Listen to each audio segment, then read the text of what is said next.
Avtonomna vožnja in nove oblike mobilnosti, tako car sharing, multimodalnost na splošno, bodo zahtevale dobro povezljivost oziroma podatke, ki jih bomo uporabniki pošiljali v oblak, infrastrukturi, tudi drugim avtomobilom.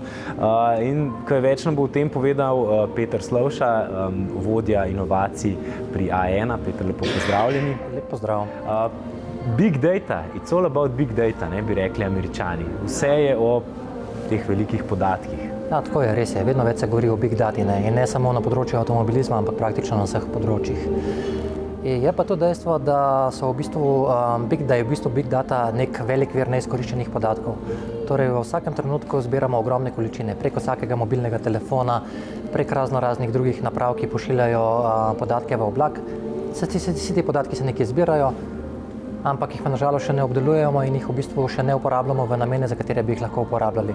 Torej, lahko bi jih pa uporabljali v namene nekih novih aplikacij, v bistvu nekih novih storitev ali pa nekih novih produktov, ki bi končnemu uporabniku na nek način uporabljali, v bistvu ne uporabljali, ampak olajšali vsakodnevno življenje. Koliko se pri vas dejansko že zavedate teh prihajajočih avtonomnih vozil, ki bodo morala komunicirati med seboj, tudi z infrastrukturo, recimo s semaforji, s parkirnimi mesti? Ja. Telekomunikacijska podjetja se v bistvu zavedajo tega, da bo potreba po prenosu podatkov oziroma po izmenjavi podatkov vedno večja. In to z vidika same količine, z vidika same hitrosti.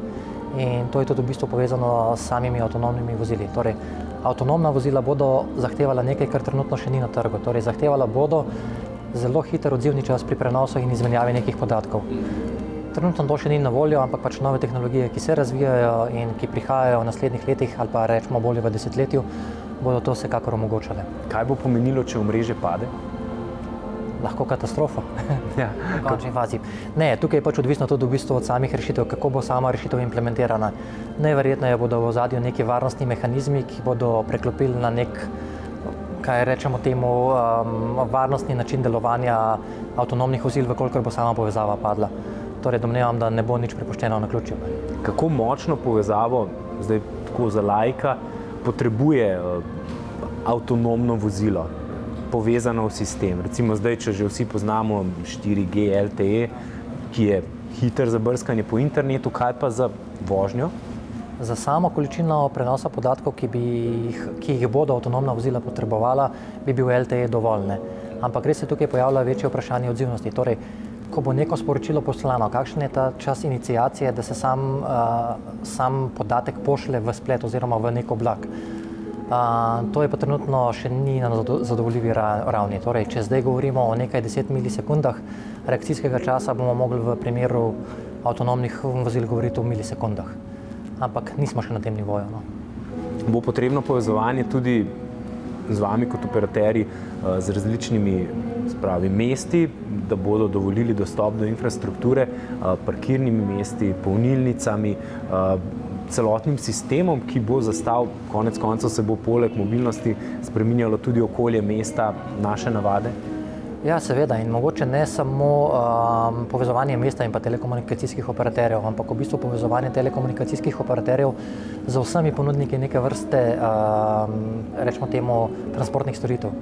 Torej, tukaj spet pridemo na to multimodalnost, o kateri smo pač danes tudi govorili.